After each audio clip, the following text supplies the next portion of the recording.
Hello and welcome to Mind Behind the Mouth, the place where we will be taking you on a journey through topics that we get easily interested in and overly passionate about. And mind, on today's totally tubular topic, I think we open up with a new segment. I was thinking, yeah. What are you talking about? Something along the lines of thoughtful theories.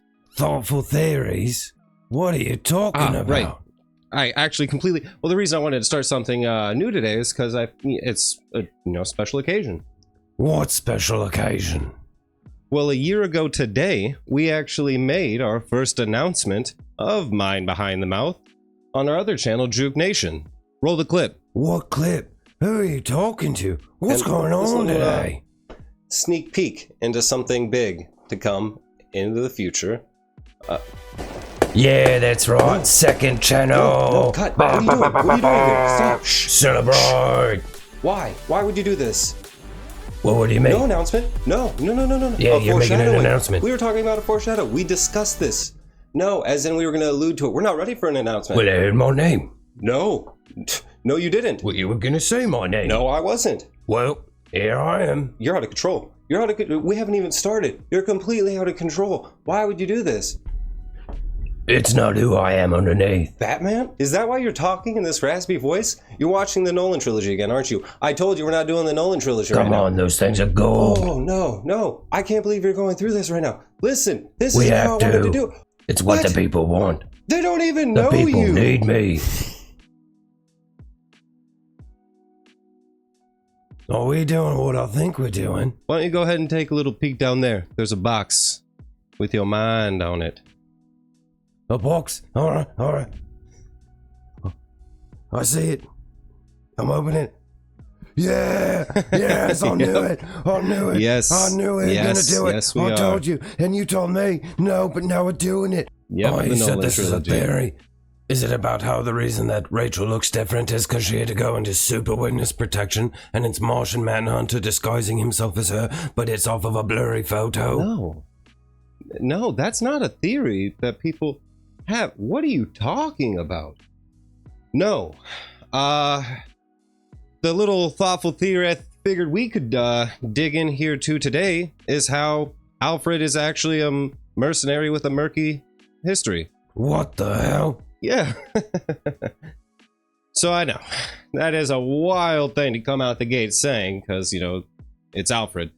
But trust me. All right, listen. Well, you don't have to trust me. Okay. There's always just been a scene that never sat quite right with me when I first saw The Dark Knight to now. And the more I saw it, the more I saw what was wrong with it. But the first time I saw it, couldn't really pinpoint it. But it was this scene right here where Alfred is trying to convey what type of man he thinks the Joker is. And he does so by giving us a little window into his past. And the playground is not nice. You're talking about Alfred Pennyworth. I know. Listen, all right. Let's just take the first couple sentences he throws out there right off the bat. A long time ago, I was in Burma. My friends and I were working for the local government. They were trying to buy the loyalty of tribal leaders by bribing them with precious stones. So yeah, when he says that they were working for a local government down in Burma, that's a loaded sentence. Local government probably means a British-backed regime during the colonial period. This isn't starting to sound good. I know. But unfortunately, it gets worse. So when he says some time ago, and we're looking at it, now, Burma didn't gain its full independence until, I think, 1941. And so, given Alfred's age, I'm going to rough-estimate that he's probably speaking of Burma in mid-1930s, right at the end of this colonial regime.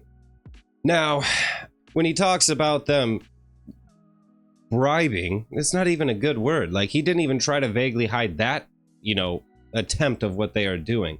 They were buying the loyalty with bribes from tribes, slaps, bars, and basically trying to con them into colonialism and get them under the British rule, and where the British will profit more than the Burma people. It's colonial bribery. It's soft power manipulation and economic imperialism. That is extraordinarily sketchy. Right. So if we look back into the 1930s, real world history, the British government, as part of British India, implemented a diarchy system, allowing power to be shared with Burmese ministers. But the majority of the power therein laid with the British overall. A history lesson. I know, it's a history lesson. We didn't have fun with this in school, but trust me, I have a point. I'm going there. Now, the 1930s, in particular, started to see rise to certain nationalist groups. One of these being the Thakkin movement. I could be 100% messing that up, but he was somebody that highly believed in independence and having the right to be their own people. He highly believed in the separation from British control and thought that they should be independent. And in fact, there was many riots, the Rangoon riots in the 1930s, which was a clear sign of the people and their absolute just unhappiness with the British rule and government in Burma. Now, we'll go ahead and take a bit of a break from the history lessons for now, and let's go ahead and move on to the next line. I was in Burma. My friends and I were working for the local government. Him and his friends were down in Burma. Let's go ahead and unpack that one. He could be referring to fellow agents in MI6. True. Okay, yes, while true, Alfred in some instances and issues has been known to be has had a history of being in MI6. That is not all iterations or versions of Alfred. So, that being said, this still could be possibly a version of Alfred who still has damn good combat, or like has good combat training, but instead of using it for the Queen on the just side, got a little bit more paid on the mercenary side.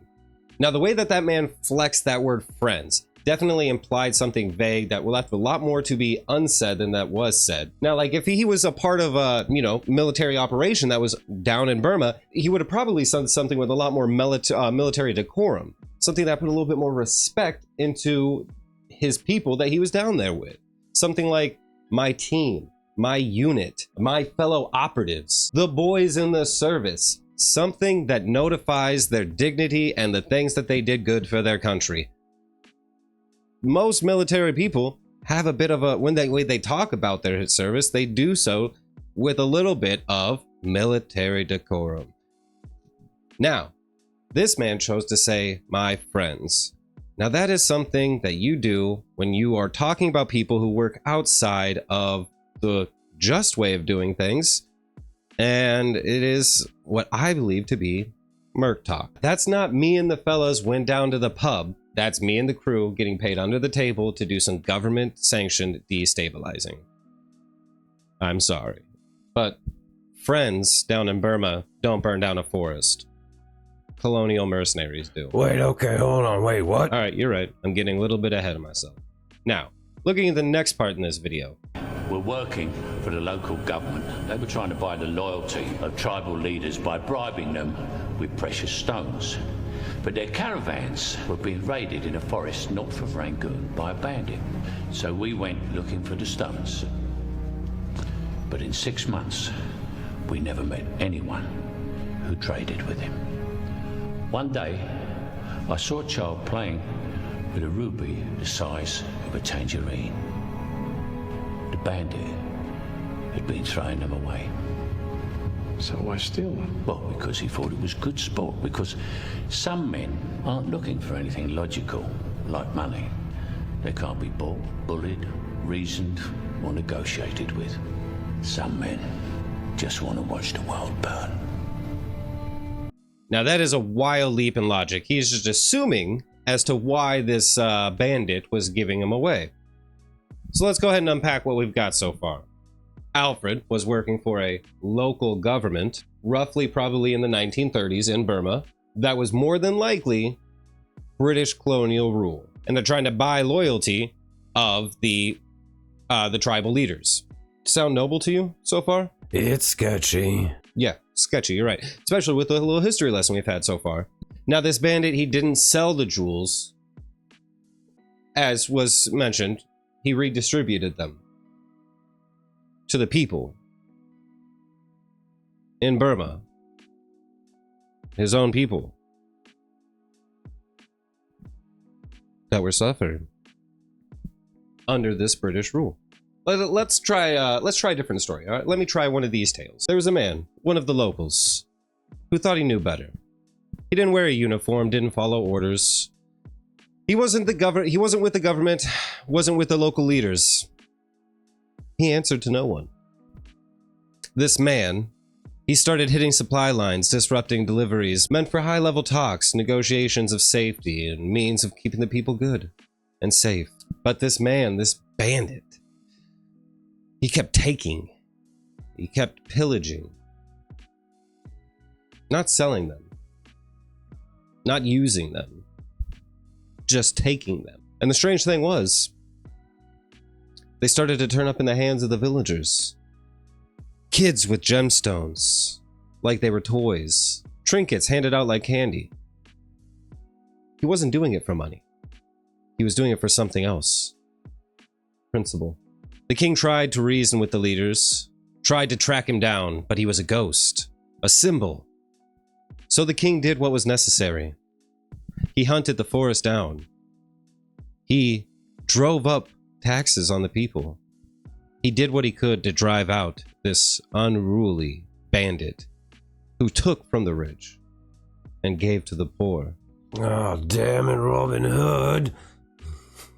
Again, who is the villain in this story? Right. The people that were showing up to the country to impose colonial rule. No, right. No, Alfred said they're the good guys. My bad. So after this rebel who stood up for his people and his pride and his land and his people's beliefs and their way of life, he was, rescuing them in his own means that he could. And when they couldn't find him, do you know what Alfred did? Let's play that clip. That bandit in the forest in Burma. Did you catch him? Yes, How? we burned the forest down. That is drastic as hell.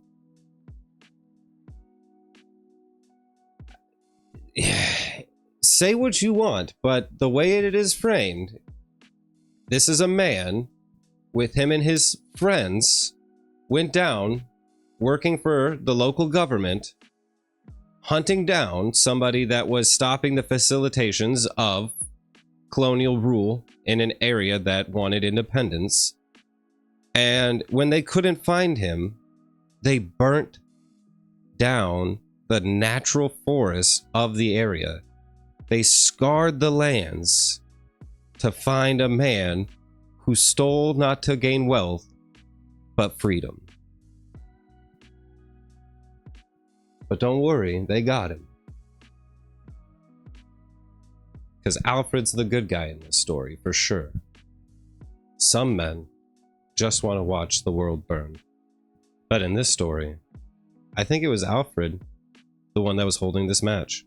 You're owning Batman for me. No, I'm just saying that sometimes we can just take a closer look at some of the media that we love and, maybe scrutinize some of the scenes every now and then. Can we at least agree The Dark Knight is still a great movie? Of course. It's a great film. I still love this trilogy. It's still one of my favorites. And this movie in particular is my favorite of the trilogy. It is phenomenal. And I still hold it in such a high regard, especially with Heath Ledger's performance.